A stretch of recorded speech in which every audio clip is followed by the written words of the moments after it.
Hey everybody, we're outside the operating room today for this live.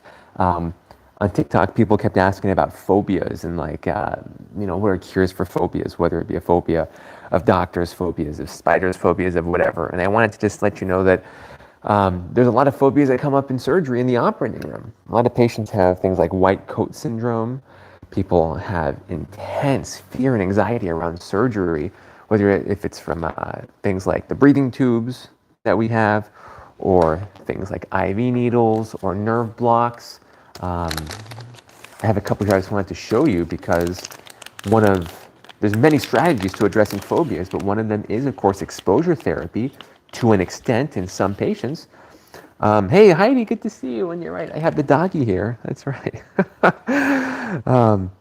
Mochi was biting my legs during the last live, for those of you who were there. So we put her in jail for a little bit so I can give you my full attention. Hey, Soph G, good to see you. Right, this is one of those nerve block. Now, this is a very long one. This is not a typical nerve block needle, but anyways, one of the things that happens that, we can talk about really whatever you want, but phobias were the last thing people were talking about. And, how does anesthesia, how can you overcome phobias with anesthesia? Or with the disinhibition that anesthesia provides so that you can help cure yourself. Now, a lot of this has to do with beta blockers, and we talked about propranolol before. So I'll just give you a little, just a quick thing about this, because we use a lot of beta blockers in the operating room. We use IV beta blockers that are going directly to your vein, directly to the rest of your body. And the deal here is that when you're having a fearful or a scary experience, what will make that experience turn into trauma like PTSD, or it becoming a very fearful experience, versus it just being like a rando experience that's like, we drive to work every day. We don't have PTSD from driving to work necessarily. What are the things that make that experience turn into a phobia? It has to do with your nervous system in part when you're having that experience. I see a question here about low blood pressure. We'll talk about that in a minute as well. All right, but I do want to get this across because a lot of patients, they take propranolol, maybe they don't know why. And there's a way that you can naturally mimic some of the effects of propranolol without needing to take propranolol, which is what I want to get at. Because my MO is that we use powerful medications when necessary in the OR and the ER. But if we can find ways of doing it naturally, it's probably more sustainable, certainly more economical, and has fewer side effects. Yeah? So propranolol is a beta blocker. It lowers your heart rate, it lowers your blood pressure. It literally turns your flight or fright response off, or if not fully off, it lowers the volume on it. So for example, you are seeing this needle, right? By the way, the dog is shedding, it's summertime, right? So you can see her hair is everywhere, right? So you see this needle. Your body has a natural reaction that it's gonna freak out. Your heart rate's going to go up, your blood pressure is going to go up, and then all these things happen in your brain that we don't yet in medicine know how to quantify. Just so you know, we don't know all these things that happen specifically in your brain, but we know in the rest of your body what happens, and we can easily measure that. So if you have that same experience, you see that same nerve block needle, or a spinal needle, or an IV needle, or you see your doctor and you're getting white coat hypertension, whatever it is, you see. Maybe you had a car accident, you see another car, you get in the driver's seat. You're going to have some sort of sympathetic response. It turns out that if we can blunt the sympathetic response you have in the moment when your body is experiencing that fear, independent of what the fear appears to be, if you can relive the experience without the sympathetic response, your brain begins to slowly, over time, and it's not instant, but over time, might be able to categorize that experience not in the phobia category, not in the trauma category, not in the intense fear category, but instead categorize it as a normal experience, a normal memory. Does this make sense to people? Because this is why so many people use things like clonidine. Like someone who mentioned clonidine. Let me look at the messages here. Who said clonidine? Jay takes clonidine for anxiety. This is one of, and there's many things going on. One of the things. Lucy says, I have a phobia of doctors and especially surgeries. You're not alone. Oh my gosh, Lucy, there are so many patients who are in that situation. Now, I hope you see that this is why we use propranolol. Propranolol, like we said before, is very lipophilic compared to metoprolol, atenolol, and other beta blockers. So it crosses the blood-brain barrier because it's more lipophilic, and we believe it has more of that anti-sympathetic drive effect, so that when you're experiencing whatever it is, it's less likely to be reinforcing the phobia or reinforcing the trauma. All right, so if you guys are appreciating this, let me know below what you think. Hit that like button, please, and share with others what you're learning, because the corollary to this is that you can also mimic the effects of propranolol in your body as well.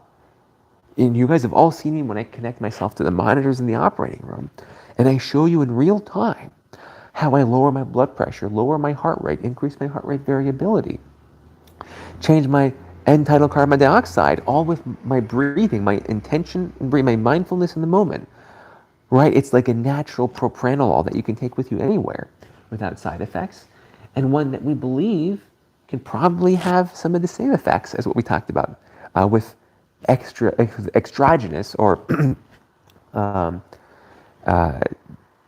beta blockers, like the pills and the IVs. Okay. You're a psychiatrist, practice the Valsalva breathing. That's awesome, Jay. What is ondansetron used for, asks Amy. It's an anti-nausea effect that also it's similarly seen in lavender as well, by the way. I have lorazepam because I'm allergic to propranolol. Christy, that's lorazepam is a straight up anti-anxiety medication. Propranolol can be used to, in some patients, actually treat the underlying cause. Lorazepam is more of a band-aid. Does that make sense? That makes sense? Kirsty had a mastectomy. Didn't have time to prepare for surgery in my head. I had pre-meds before that. I was retching in the theater before my anesthetic. Kirsty, I'm so sorry that you experienced that. Unfortunately, your experience is not alone.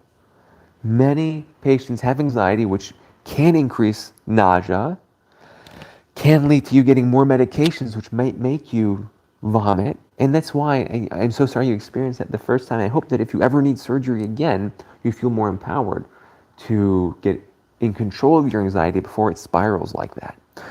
Soph is asking, how do you deal with a patient with low blood pressure?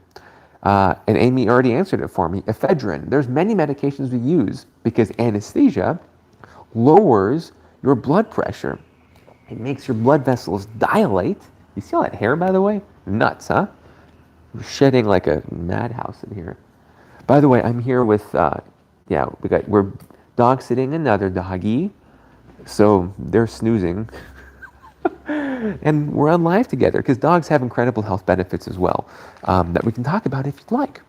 But for low blood pressure, we have to combat the hypotension that comes from anesthesia's effect on the heart and on the blood vessels. We use ephedrine, phenylephrine, epinephrine, norepinephrine are the most common medications we use to combat that. Yes, Sophie, I hope that answers your question. Okay. Hey, Aniruddha Mishra. Hello back to you, sir. I'm doing well. How are you? We were talking about phobias and how beta blockers can help in some cases cure the phobia by attenuating the sympathetic response that you can mimic with your own breathing as well. Ooh, someone getting a little right there, Donnie. Someone's getting dreaming of something here. Speaking of dreams, dogs probably dream in their sleep. It's maybe she was dreaming of running in a field of lavender. I don't know, but you can dream under anesthesia too. I don't know if you know that. Jay says, so glad you're doing this today on Friday. I'm starting exposure therapy for my phobia of dog germs. Jay, what a coincidence. Don't you wonder, does the universe work? I mean, how does that work? That you're having exposure therapy in a couple days and we're talking about it right now. What is one of the most powerful indications for exposure therapy around the time of surgery, right? Do you know what it's for patients who have had PTSD from awareness in the operating room. So if you've had PTSD before because you've been aware of what's going on in the operating room, maybe you heard things, maybe you saw something, maybe you felt something on you, maybe you felt the surgical instruments on you, whatever.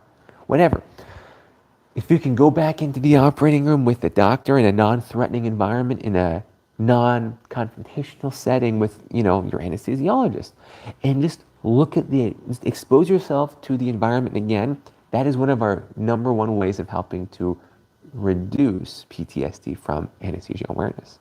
So what a coincidence that you're on here, Jane. We're talking about that today. If you guys are learning something, do please share with others what you learned on here in person. This is all stuff that everybody can learn to help live with fewer medications, hopefully, and feel more empowered. I'd appreciate it if you hit that like button as well, and leave your comments as always. I just did a whole video, by the way, on anesthesia awareness. It's uploaded. Went up a couple hours ago. I see you guys can watch that and learn about all of the things that you can do to help prevent traumas from happening, phobias from coming. Phobias can come after being aware in anesthesia. And a lot of patients don't know why they may have a new phobia, a new sense of hopelessness, a new sense of hyperarousal, or a new fear of, a new sense of loneliness, because the brain doesn't know that it was aware under anesthesia sometimes. Because you have all these medications that are floating around your brain when you're under, and you can't actually put it together that, oh my gosh, I was awake for part of it, and that's why I feel these feelings now. So, do check out that video. Now, a couple questions to catch up on. Have I done any videos on why it takes us longer to wake up than others? I've done the opposite. Some patients that have higher anesthesia requirements might need more anesthesia. I guess there's two parts. Let me back up. I have found that patients that use marijuana frequently need a lot of anesthesia. They have higher requirements. That is well shown in the literature. I've also noticed that it takes them a long time to wake up. I don't know why. Number two, if you have very low anesthesia requirements for your body weight, you might be relatively overdosed. So for example, somebody who does not drink alcohol, who does not use weed, who does not use amphetamines, somebody who does not have red hair, somebody who does not have a lot of anxiety, might have fewer anesthesia requirements in their brain for their body weight than somebody else at the same body weight. So that first person is more likely to be overdosed. It's not necessarily dangerous, but it might take more time for the anesthesia to wear off. So I hope that answers your question there. Great question. Do I have any phobias, Heidi? Yes, we all. Oh, I don't know if we all. I have a couple things that scare me, but I do work very hard on eliminating them. I'll give you one actually story. I used to be afraid of swimming in the ocean because I couldn't see what was beneath me. So I just did a lot of exposure therapy. I remember I was in Greece at the time. It was actually right before I started medical school. I just swam. I forced myself to swim in the darkest, scariest part of these islands off of Greece. It was absolutely terrifying. It was a form of exposure therapy. I didn't know that at the time, though. Hey, Jay, you're so welcome. Thank you for the kind comments. Soph G, I woke up during one of my surgeries. My anesthesiologist helped me during the next surgery, and now I'm not scared. Well, Soph G, you nailed it. I'm so sorry you experienced awareness the first time, but clearly you've shown the power of being able to naturally overcome something as severe as a PTSD from anesthesia awareness. It sounds like you didn't need any medications for that, which is amazing. If you did, it's okay, but it's so empowering to hear that your anesthesiologist helped you work through that experience. Lucy has just come over one of her phobias with exposure therapy. That's amazing. I scared my family as it was hard for me to wake up. Is this common? Well, Kirsty, I hope I answered that question. It is related to the amount of pre-medications you take. So if somebody is very anxious, they might get larger doses of midazolam, which is one of our anti-anxiety medications we use here in the United States. The more pre-medications you get, the longer it's going to take for you to wake up, because you're going to have all those pre-medications in your body because they compound synergistically with the anesthesia that you get when you're under general anesthesia. You put it together beautifully, Kirsty. Have I ever been to England? Yes, I have, Amy. Really only been to London and to Cambridge. It was amazing. Lucy also had a phobia of ocean and water. Lucy, were you able to get over that? I'm so curious. Hey, once again, if you guys are learning something, please hit that like button and share with others. Your support helps me do this more often. So I hope you're all learning something. I apologize for sniffling so much. I have some allergies in this beautiful spring weather here. Life is awesome. Creatinine and kidney function. If it's zero point 0.6, how can it be stopped from getting lower? Life is awesome. Creatinine is a combination of multiple factors. It has to do with your amount of muscle mass and how well your kidneys are functioning, are filtering out that byproduct of muscle mass, aka creatinine.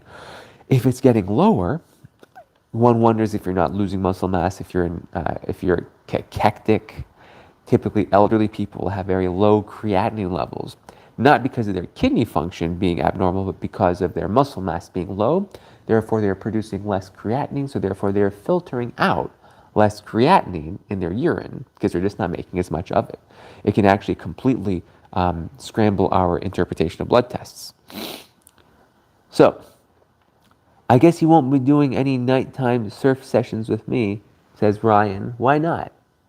Ryan Jameson. Nighttime surf. That's a scary one, Ryan. I'm awesome. I'm so happy to hear that you do that. That's great. Kirsty says, it'd be amazing if in the UK we could visit the theater before. Yeah. Hopefully one day someone can help do that in the UK. Maybe one day someone will invite me to the UK and I can talk about how I use integrative medicine around the time of surgery, something that's not done really anywhere in the world. So much potential, guys, for things like acupuncture, acupressure, positive affirmations, exposure therapy, certain supplements. There's so much we can do naturally to help make surgery safer for us and to help prevent the need for surgery in the future. If anyone's listening out there, I would be more than happy to share my knowledge. I did it actually yesterday with some alumni from my University of Arizona program, and it's impressive how we just don't talk about this in medicine. We're so consumed with the ventilators and the breathing tubes, and that's not bad. These breathing tubes save lives. We need these, right? In the ICU and the operating room, these are very important. I'm not taking anything away from it. But we need to know how to use these with the human component of medicine, with the more holistic view of medicine, so we do the right thing for patients. Do I speak at colleges? Occasionally, yes, I do. Sab Mardell, yes, I do.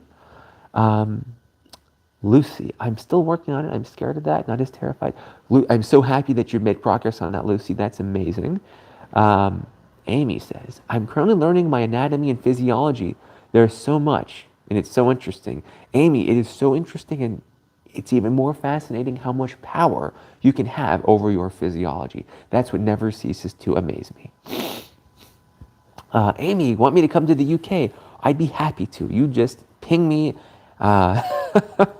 You can contact me on the website. I would be happy to speak at anyone's academic institution. I appreciate the kind comments, Sab Mardell. Thank you so much. I don't think I've seen you on here before. You're very welcome. You're very welcome. While I have Karma here with me, do we want to talk about pets and how pets can help with not only surgery, but also heart disease and brain disease? You guys, this is your time. Got another 10 minutes on here. We are going to hopefully talk more about medical secrets that you never knew about. What do you want to talk about? Jay says, my psychiatrist checks my blood levels for B12, vitamin D, magnesium. They can all affect your mental health. Absolutely. Jay, everything you said there, B12, vitamin D, and magnesium, absolutely can affect mental health. Omega-3, we don't have a good way of testing for it, but that supplementation, it's not been very clear-cut, and I do not like the idea of taking omega-3 supplements in the form of fish oil because of the risk of atrial fibrillation by association. So I do recommend whole fish. I don't really eat it very often. I'm whole food plant-based, but there is probably a role of us having more whole fish products, low mercury content fish, as opposed to taking the omega-3 supplementation for our mental health. Data is still very controversial on that. Very good. We are unfortunately still being admitted on our own. Oh, COVID stuff. Kirsty, I hear you on that. I'm sorry.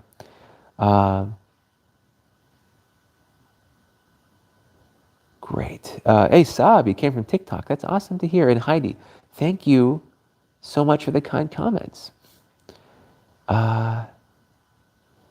Great.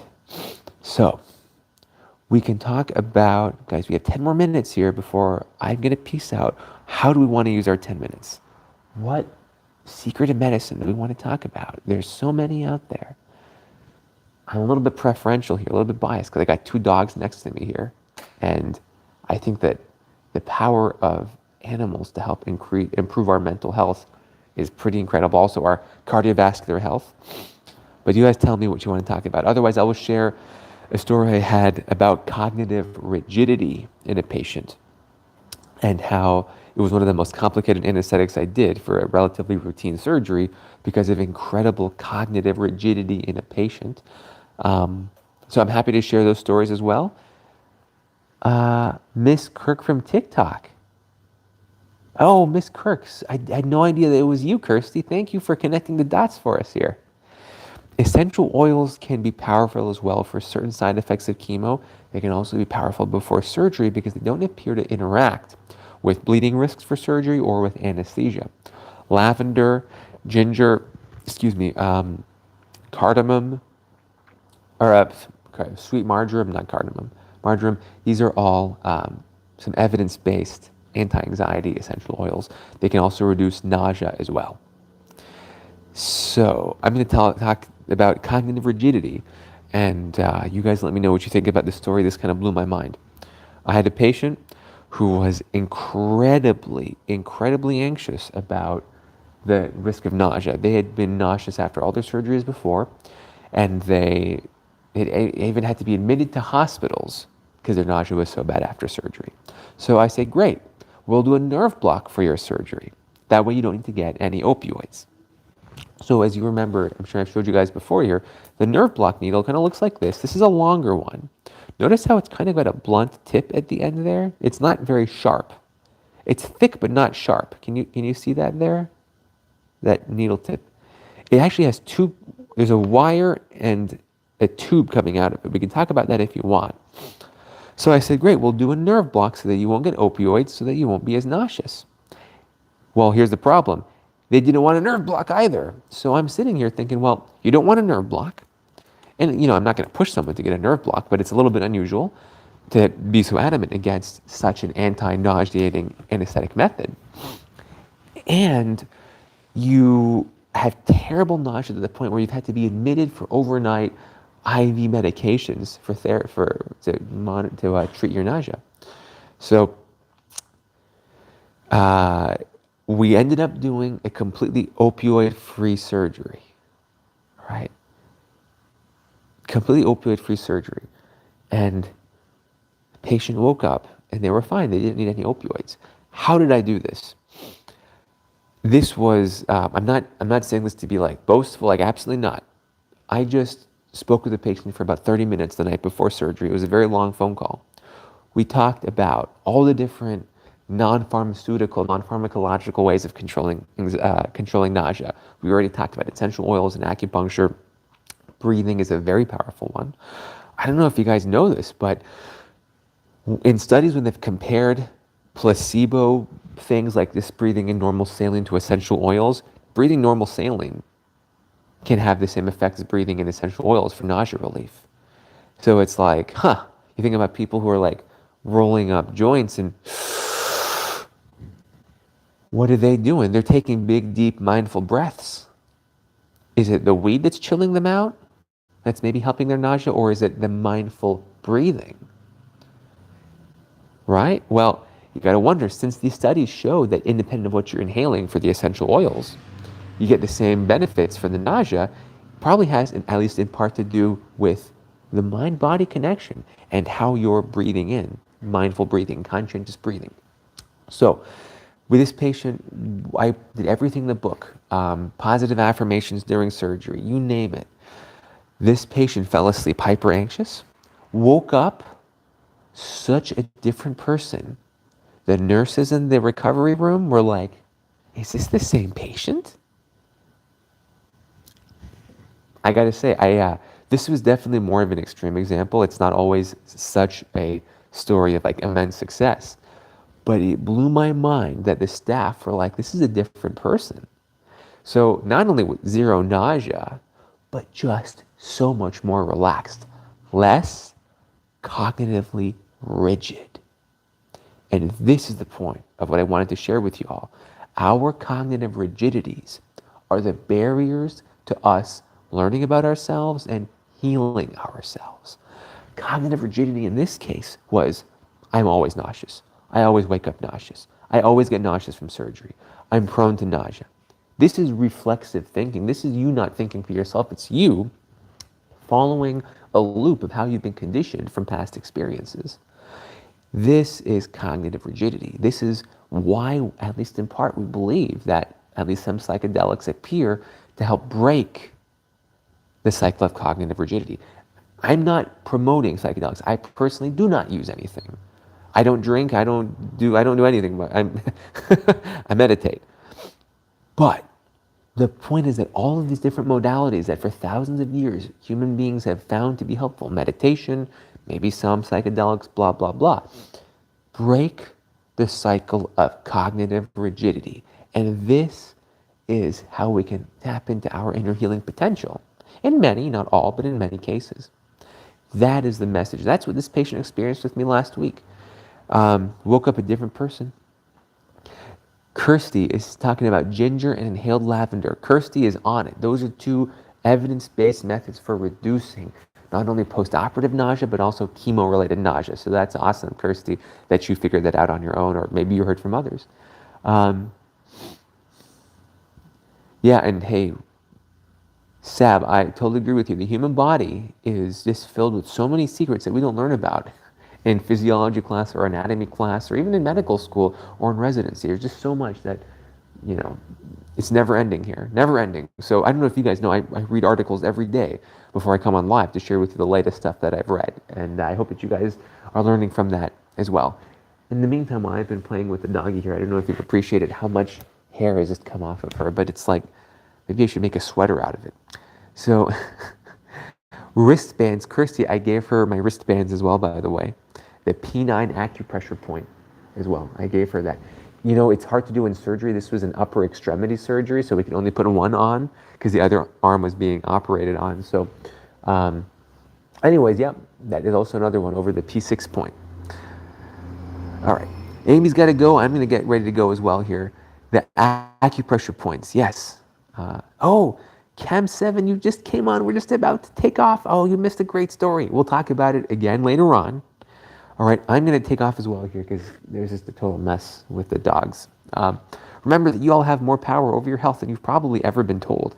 Do check out the video that just went on about anesthesia awareness. I hope you all learned something from it and learned just how much power you have over your body to help prevent it from happening and to prevent the bad things from happening as a consequence of it. So until then,